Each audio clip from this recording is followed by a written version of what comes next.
Okay, finally, the Israeli Prime Minister Netanyahu and at the same time, Australia President have finally met, over what? Over the freedom and the liberation of Biafrans and Christian in Nigeria and around the world to be precise, because we saw what recently happened today in Anuka, where Islamic terrorists attacked, that festival, and some of the Christians there were quiet again, and this has brought Netanyahu and the Australian, president. They are finally seeking what? Freedom for Biafra and Christians around the world. What is your take as regards this? Yes, I thought that's the development happening live now on Sydney, as you can see on the background of this video. We are not bringing you this video just for fun.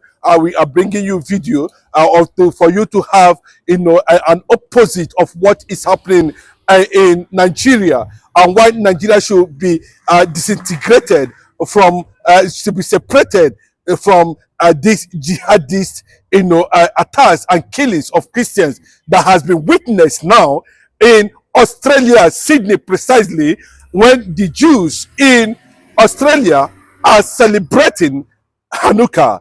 Hanukkah is the meaning of Hanukkah is the rededication of the Temple of Jerusalem festival ceremony. That's a ceremony where the Jews remembers and rededicate, the Jerusalem, the temple of the living God. In that celebration, there was an attack by extremists and radicals of radical Islamists, all over the world.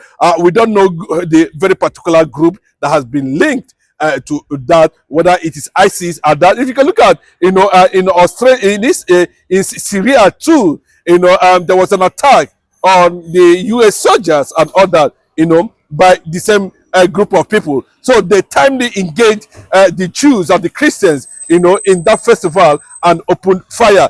We are yet to have a clear report whether, Biafrans were actually, involved. Biafrans in Australia were actually involved in that, rededication festival of the Jerusalem temple of the living God. But immediately we discovered, there was a series of communication between the Prime Minister of Australia and, of course, the Israeli Prime Minister Benjamin Netanyahu, where the safety of Christians were actually being discussed over how this thing can be actually be tamed. And what they are looking at now, that we reported that yes, it was acknowledged that the Prime Minister of Israel actually made it very clearly, that what it has become a global attack on Christians and Jews anywhere in the world, and the issue of what happened in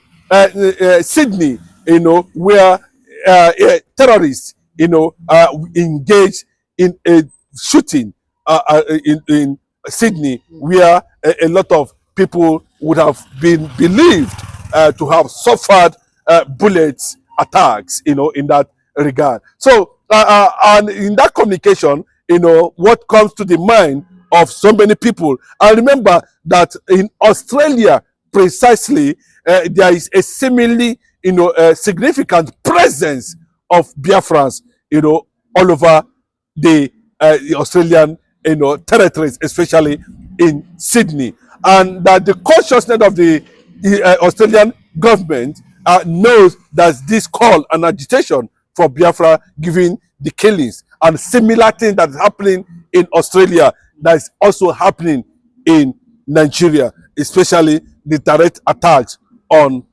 Christians in Nigeria that have attracted or still attracting global condemnation. We also know the position of Australia, Rome, in the issue that has to do with, the safety of Christians all over the world. Then I think that's what actually triggered that communication between the Israeli Prime Minister and, of course, the Australian counterpart, who opened up clearly and made it very clear that, at this point, that there's need for because to grant the separation agenda that has been put on the table of world leaders for some time now, to save Christians and to avoid a repeat of what happened in Australia, a few hours ago. Where, as you can watch on this video, you are seeing it very clearly. You can see, until response came. Thank God, and I celebrate the counter-terrorism squad, that actually came in and destabilized or disarmed these terrorists, before they were able to carry out that, a murderous, attack on Jews and Christians in Australia. Well, they are discussing now. I learned that the Likud party has met with some assembly members from Australia. Deep communication. Apart from that,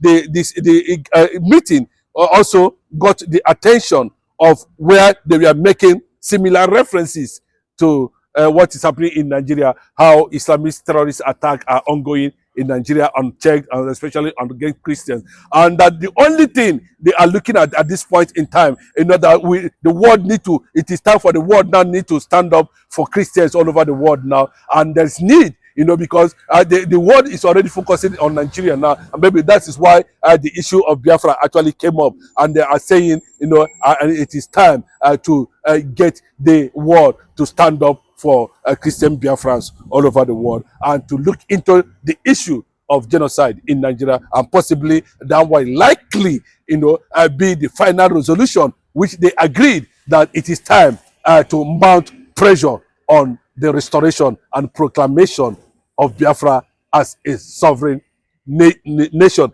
Good news, that of course that's what a lot of people will call it, because when world leaders like this are beginning to rise, are beginning to make mention and begin to talk about, the reality on ground, the danger the Christians are facing all over the world, that actually that they are thinking towards a certain direction, which the similar thing is also happening, in Nigeria. What you are seeing happening, because Australia is a civilized world, they quickly take down those terrorists. But imagine in a Nigerian nation where virtually the government are being alleged to be behind, the conquest Islamic radical attacks on ordinary citizens, especially Christians in Nigeria, and nothing happens.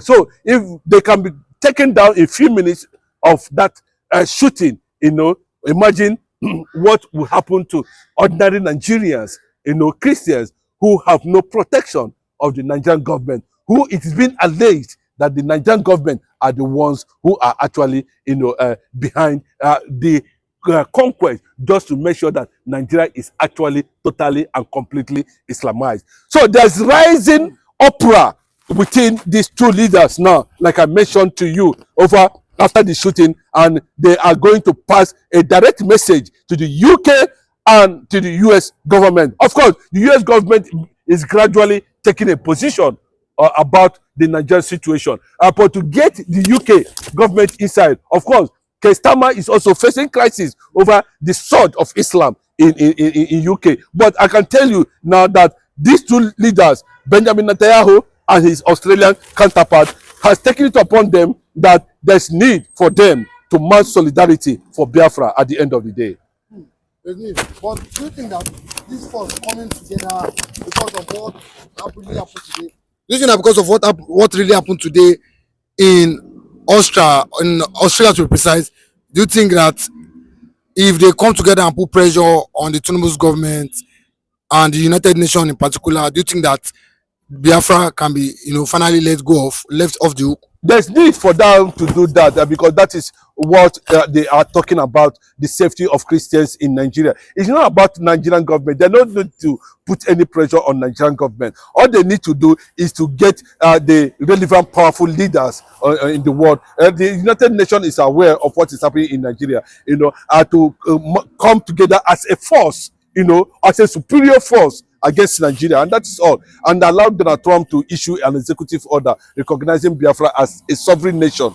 That is all what we need, for Biafra to be liberated for the Christians to be liberated from going to extinction in Nigeria, from Christians to be liberated from the radical Islamic, genocidal attacks on Christians, targeted only on Christians, and of course, when you talk about Christians today in Nigeria, the Biafrans are the Christians, are more of Christians compared to any other region in Nigeria. So you can see clearly, and it is one of the reasons why Mazi Nnamdi Kanu is facing this persecution, because Mazi Nnamdi Kanu represent Christians in Nigeria. What you see that's happening in Mazi Nnamdi Kanu is virtually happening to any Christian currently now, psychologically and otherwise, in Nigeria. So this thing have gotten a global attraction. It has gotten a global attraction. So if you see these two leaders talking about it, that it is time for them to show solidarity, over the plight of Christians in Nigeria. Of course, they are trying to tell you that Biafra is forthcoming and there's no going back about it.